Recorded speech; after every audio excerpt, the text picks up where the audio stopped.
Imagine standing at the edge of a great journey, a path so wide and filled with distractions it seems impossible to walk alone. The world tells you that to succeed you need to follow the crowd, to align with the masses, and to seek validation in the eyes of others. But let me ask you, what if the very strength that you've been searching for lies not in following the footsteps of others, but in forging your own path? You see, there is a unique power that comes when you walk alone, not in isolation, but in purposeful solitude.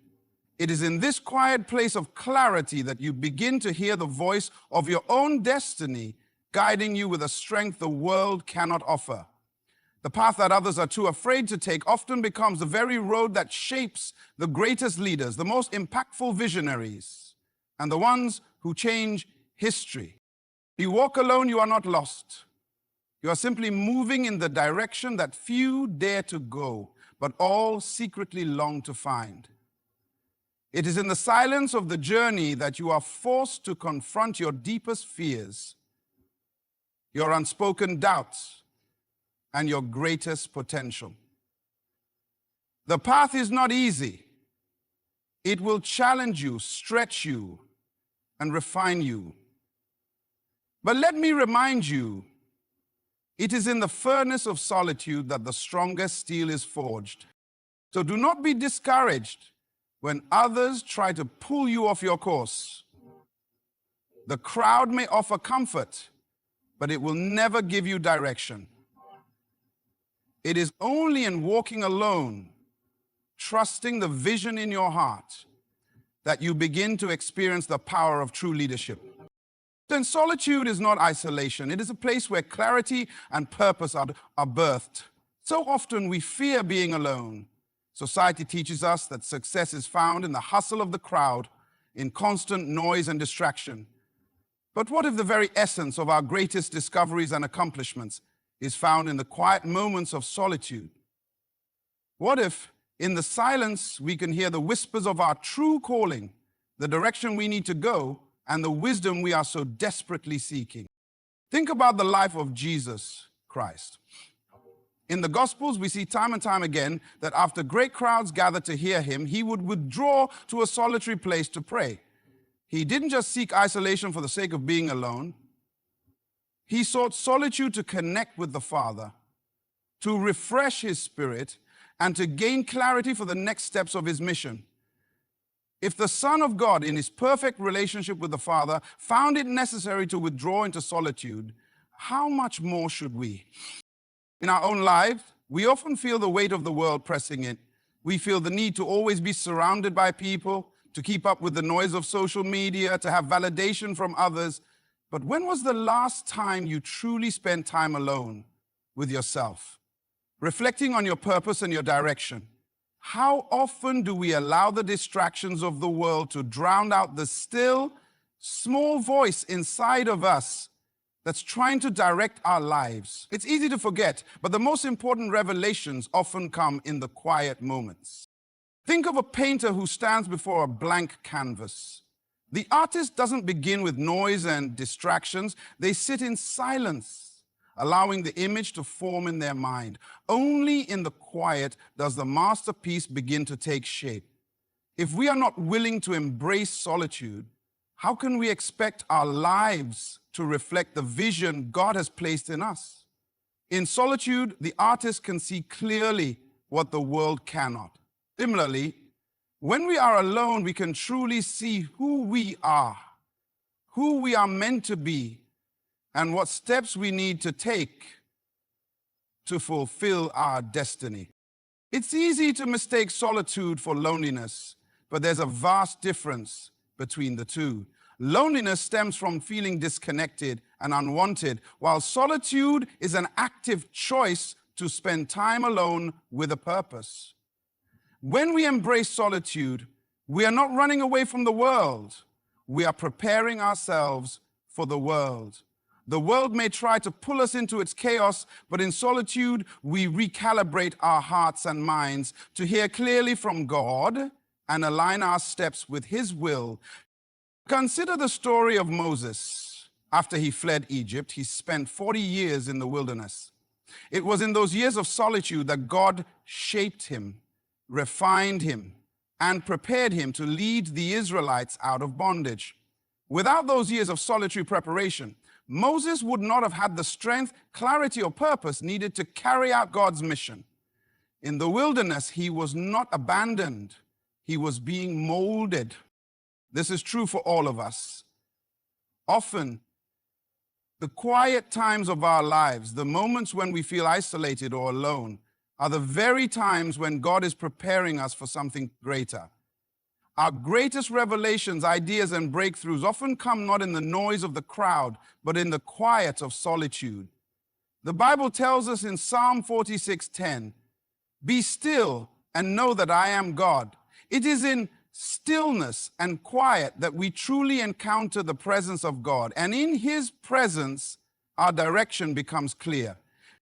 The world will always try to pull us in different directions, telling us that we need to be constantly engaged, constantly moving. But we must ask ourselves, what is more important, pleasing the crowd or listening to the voice of God? Will we allow the noise of others to drown out the still, small voice that is trying to lead us into our destiny? It is in the moments of solitude that we can ask ourselves the hard questions and hear the answers that lead us to the life we are meant to live. Walking alone is not a sign of weakness, but rather a declaration of strength and vision. Too often we are taught that true success is found in numbers, in following the crowd, in fitting in. But if you stop and reflect on the lives of the great leaders in history, you'll realize something profound. The most impactful figures didn't gain their strength by following others. They gained it by walking alone when necessary, driven by their own unique purpose and vision. Walking alone allows you to align with your true purpose without the distractions of external expectations. Consider the life of David. As a young shepherd, David stood alone on the field while his brothers fought in the army. He wasn't surrounded by a crowd of supporters, and the path before him was not paved with validation from others. In fact, when he volunteered to fight Goliath, his own brothers mocked him. But David, with the courage that came from his relationship with God, knew his purpose. He had spent years alone on the hillside, watching over his sheep, learning how to trust God with the small things. It was this quiet faith, nurtured in solitude, that gave him the strength to face a giant that others feared. David didn't need the crowd's support to know he was called. He knew it because he had spent time alone with God, developing a sense of self and strength that could not be shaken. David's story is a powerful reminder that walking alone often brings the clarity needed to fulfill your purpose. When you walk alone, you are not influenced by others' opinions or swayed by the pressure to conform. You are guided solely by the vision that God has placed in your heart, a vision that cannot be dimmed by the noise of the world. You have the space to hear your own thoughts, to listen to the calling on your life, and to move forward without distractions. This is not to say that walking alone is easy. It takes courage. It requires a deep trust in God and the ability to stand firm in the face of criticism and doubt. How many times have we been tempted to follow the crowd because it was easier, because it seemed like the safer choice? It's a common temptation to find comfort in numbers, in the validation of others. But the truth is, the world's approval is fleeting. When you walk alone, you are walking in alignment with a greater purpose that transcends public opinion. Think about a tree that stands alone in a field. It is exposed to the elements. It may face storms and harsh conditions, but over time, it grows strong. Its roots reach deep into the soil. And though it stands alone, it is resilient. A tree surrounded by others may have protection from the storms, but it may never develop the same deep root system. It is the lone tree that grows to great heights, not because it is isolated, but because it has learned to rely on its inner strength, its roots that go deeper than the surface. Similarly, when we walk alone, we grow stronger because we learn to rely on God and our own inner strength. We don't lean on the opinions of others to define our worth or guide our steps. Instead, we root ourselves in the purpose God has given us. And from that foundation, we are able to stand tall no matter the challenges that come our way. The Apostle Paul, too, exemplified this principle. Before he became the great missionary and church planter, Paul spent years alone in the desert. It was during this time of solitude that Paul was strengthened, refined, and prepared for the mission God had given him. Had he been surrounded by others during this time, he may have missed the crucial lessons that shaped his understanding of God's purpose for his life. Paul's strengths came not from the support of a crowd, but from his deep personal relationship with God, which was nurtured in solitude. Walking alone requires a kind of strength that cannot be easily shaken. When you walk alone, you are forced to face your deepest fears and your greatest insecurities. You learn to trust in the vision that God has placed in your heart, knowing that it will carry you forward, even when others doubt. The question you must ask yourself is this: do you have the courage to walk alone, trusting in the vision that God has given you, even when no one else believes in it? Because true strength isn't found in the numbers around you. It's found in the unwavering belief in your own purpose and the courage to move forward, even when the road ahead seems uncertain. The crowd offers comfort, but it cannot provide direction. This truth may sound harsh, but it's a reality we must face in order to live out the calling on our lives. In a world that is constantly pulling us to conform, to follow trends, to fit into predefined molds, it's easy to mistake comfort for clarity. The crowd can give us temporary satisfaction, but it cannot give us the lasting direction that we need to fulfill our true purpose. Direction comes not from following the masses, but from listening to the still small voice of God guiding us on the path He has set before us. Think about the Israelites wandering in the desert. After being freed from slavery in Egypt, they found themselves in the wilderness, a place of uncertainty and discomfort. Yet, in that wilderness, God gave them clear direction. He didn't tell them to follow the crowds, to do what everyone else was doing, or to look for the most comfortable way.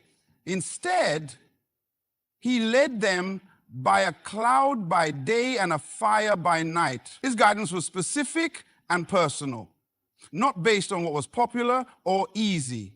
The Israelites had to trust that God's direction, even though it was outside of their comfort zone, was leading them to something far greater than they could see at that moment. The crowd, in their case, represented familiarity, but it wasn't leading them to the promise. The same is true for us. When we follow the crowd, we often forfeit the opportunity to hear from God. The world systems and the voices of others may offer validation, but they cannot provide the direction that comes from a divine source. We see this in the life of Peter. When Jesus called him to walk on water, Peter was in the boat with the other disciples. The crowd of disciples might have told him to stay put, to remain where it was safe. But Peter had the courage to step out, to walk alone toward the voice of Jesus. And it was that act of obedience outside the comfort of the crowd that led him to experience the miraculous. Peter's direction came from his willingness to listen to the voice of Jesus. not the voices of his fellow disciples, who may have been too afraid to follow. Think about how many times in our own lives we are choosing to be led by God rather than by popular opinion or external pressures. Think about how many times in our own lives we have made decisions based on the crowd's expectations. How many times have we followed the opinions of others, thinking that by doing so we would find success or approval? But in reality, what we end up with is often confusion, a lack of true fulfillment, and a sense of misdirection. The crowd doesn't know your purpose. They don't know your unique calling. Only God knows the plans he has for you, and it's through listening to his direction, not the voices of others, that you will find your true path. The Apostle Paul gives us another example of walking away from the crowd. Before his conversion, Paul was a respected member of the Jewish community, following the religious leaders and traditions of his time. He was part of the crowd. But it wasn't until he had an encounter with God on the road to Damascus that his true direction was revealed. Paul had to leave behind his old life, his former identity, and his associations with the crowd to embrace a new path, one that was not popular, but one that was filled with divine purpose. His direction came not from the voices of the Pharisees, not from the crowd of religious leaders, but from a personal encounter with God. This brings us to a crucial question. How often are we willing to listen to God's voice, even when it means walking away from the crowd? Are we willing to step out in faith, even when it's uncomfortable or unpopular? The crowd may offer comfort, but it will never offer the clear direction that comes from walking in the will of God. The crowd may affirm our actions, but only God can give us the wisdom and direction we need to move forward in his purpose. If you've ever been in a crowd, you know that it's easy to get lost in the noise. In a crowd, everyone's voices blend together, and it becomes difficult to hear the specific direction you need. It's only when you step away from the noise and seek God in solitude that his voice becomes clear. Just like the Israelites in the wilderness, we are often led through seasons of discomfort, but it's in those times that we can clearly hear God's direction. It is in those moments of quiet that we find our true path forward, a path that is not dictated by the crowd, but by the Creator who knows the plans he has for us. Solitude forces you to confront your fears and unlock your potential. This is a powerful and often overlooked truth. When we are alone, away from the distractions and external influences, we are faced with ourselves. It's easy to run from our fears when we're surrounded by the noise of the world, but in solitude, there is no escape. We must face our thoughts, our insecurities, our doubts, and our limitations, and in doing so, we open ourselves up to growth and transformation. Consider the story of Moses at the burning bush. For 40 years, Moses had been in the wilderness living a life of solitude after fleeing Egypt. He was alone, away from the familiar and perhaps questioning his purpose. But it was in that solitary moment that God spoke to him in a way that changed his life and the course of history. God didn't call Moses from the bustling crowds of Egypt. He called him in the wilderness when Moses was alone and vulnerable. It was there, in the quiet of solitude, that Moses was forced to confront his own fear and self-doubt. He didn't feel worthy of the task.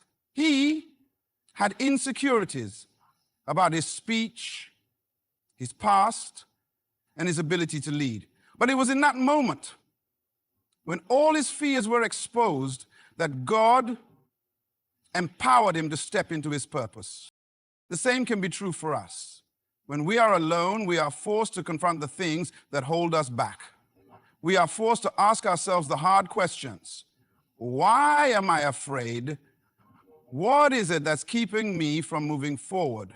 What potential have I yet to unlock? It's easy to remain in the comfort of the crowd, to stay in a place where distractions keep us from addressing the deeper issues that lie within. But it is in the solitude that we are called to confront the very things that keep us from reaching our potential. Think of an athlete training for the highest level of competition. They don't reach their peak performance by constantly being surrounded by others. They spend hours in solitude, refining their skills, facing their weaknesses, and pushing through discomfort. In the solitude of training, they confront their physical limits, break them, and develop the strength needed to compete. Without this solitude, without the space to face their fears and weaknesses, they would never reach their full potential. Similarly, when we walk alone, we confront our personal fears, whether it's the fear of failure, the fear of not being good enough, or the fear of stepping into the unknown. The Bible speaks about the importance of facing our fears and not allowing them to dominate our lives. In 2 Timothy 1:7, it says, "For God gave us a spirit, not of fear, but of power and love and self-control." Fear is a natural response, but it's not meant to control us. In solitude, we have the opportunity to face our fears, not run from them, and allow God to replace our fear with courage and strength. The more we confront these fears, the more we unlock the potential within us. There's also the powerful reality that solitude allows us to focus on our inner world. When we are surrounded by the noise of others, it's easy to lose touch with who we truly are. We begin to define ourselves by others' expectations, opinions, and standards. But when we are alone, we reconnect with our true selves. We begin to understand our strengths, weaknesses, desires, and passions without the distortion of outside influences. This is the space where potential is unlocked, not in the rush of the crowd, but in the quiet moments where we can listen to the voice within. A great example of this is the process of refining gold. Gold doesn't shine and become valuable in its raw, unrefined state. It must be placed in a furnace where it is heated and impurities are exposed and removed. The process of being alone, of facing our fears and weaknesses, is like that furnace. It is uncomfortable, sometimes painful, but it is necessary for us to emerge stronger, purer, and more refined. Solitude is not about running away from the world. It's about facing the challenges within ourselves that prevent us from moving forward. It forces us to deal with our fears, to confront the lies we believed about ourselves, and to strip away the distractions that keep us from growing. In solitude, we find the space to listen to God's voice, to hear His calling, and to recognize the strength and potential He has placed within us. It is in this space that we are truly transformed. When we emerge from solitude, we are no longer the same. We are empowered to walk in the direction of our purpose with newfound strength and clarity. True leadership is born from forging your own path, not from following the footsteps of others. Leadership is not about conforming to societal norms or echoing the ideas and actions of those around you. It's about listening to the unique calling on your life and having the courage to step out in faith, even when the road is uncertain. While the world often looks to popular figures or established paths for guidance, the greatest leaders throughout history have been those who dared to walk alone, to break free from convention, and to follow the path that was uniquely theirs. Think about the example of Jesus. He came to lead not by following the traditions of the religious leaders of his time, but by doing the unthinkable, challenging the status quo. He broke away from the expectations of the people, not out of rebellion, but because he was following a higher purpose, a calling from the Father. Jesus didn't walk in the footsteps of others, even though many tried to pressure him into doing so. He went into the wilderness alone to prepare for his mission, and he continued to walk a path that was not understood by the crowds. He chose solitude and obedience over comfort and popularity. His leadership wasn't about fitting in. It was about fulfilling the divine purpose he was sent to complete. In our own lives, we face similar pressures to conform to the expectations of others, whether it's in our careers, in our communities, or even within our families. There's often an unspoken demand to follow the established path. But true leadership is not found in following the crowd. It is found in listening to the voice of God and stepping into the calling that he has placed within us. The Apostle Paul is another example of a leader who forged his own path. Before his transformation, Paul was a Pharisee, a part of a group that upheld religious traditions and laws. But when he encountered Jesus on the road to Damascus, his life was forever changed. He chose to leave behind his former life, even though it meant walking away from the respect and approval of the religious community. Paul didn't follow the crowd. He followed God's call on his life, and in doing so became one of the greatest leaders of the early church. So we must ask ourselves, are we willing to walk away from the comfort of the crowd to embrace the calling on our lives? It's easy to follow the path that others have paved, but the real challenge comes in stepping into uncharted territory, in taking the road less traveled. The fear of failure, the fear of criticism, and the fear of walking alone often hold us back. But the truth is, it is through stepping into the unknown that we discover our true potential. Think about an explorer venturing into new lands. They face uncertainty, they encounter obstacles, and they may even encounter danger. But it's through their willingness to step into the unknown that new discoveries are made, new possibilities are uncovered, and entire worlds are transformed. In the same way, when we step out and lead in our own unique way, we pave the way for new opportunities, new growth, and new breakthroughs. Leadership requires courage. The courage to walk alone. Time, child, never to kiss a liar, because kissing it raises the possibility. In the Bible, we read of individuals like Nehemiah who, though surrounded by opposition and criticism, chose to lead with conviction. Nehemiah had a vision to rebuild the walls of Jerusalem, but he didn't have the support of the people initially. He had to step out in faith, trusting that his mission was from God, even when others doubted him. Through his determination and willingness to follow his unique path, Nehemiah was able to accomplish the impossible and inspire others to join in his vision. His leadership came not from following the crowd, but from following the clear call of God on his life. True leadership is not about seeking popularity or trying to please others. It's about stepping into the path that God has uniquely designed for you, even if it means walking alone at times. The world may not always understand or appreciate your journey, but when you are aligned with God's purpose for your life, you walk with authority and confidence, knowing that He is with you every step of the way. So we must embrace the fact that leadership requires boldness, the boldness to follow the path that God has placed before us, even when it means walking away from the crowd.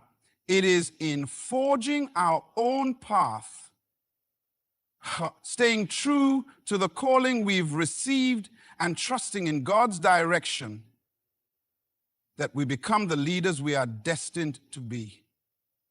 When we follow the crowd, we limit our potential. But when we choose to walk the path God has set before us, we step into the fullness of our purpose, ready to lead and impact the world in a way that only we can. As we come to the end of this journey, remember that walking alone doesn't mean you're without support. It means You are courageously stepping into your unique purpose. True strength comes from within, from trusting God's direction, confronting your fears, and embracing the path He has laid before you. Leadership, growth, and fulfillment are not found in following the crowd, but in boldly stepping out with faith, even when the road is uncertain. So, as you move forward, I encourage you to embrace your journey with confidence. Trust that the solitude you experience is not a place of abandonment, but a place of divine preparation. Know that the challenges you face alone will equip you to lead, inspire, and achieve the extraordinary. Thank you for taking the time to reflect on these thoughts. I wish you the very best as you walk in the direction of your purpose, and may God bless your steps along the way. Good luck on your journey. Remember, the strongest direction is the one you walk with conviction, even if it's alone.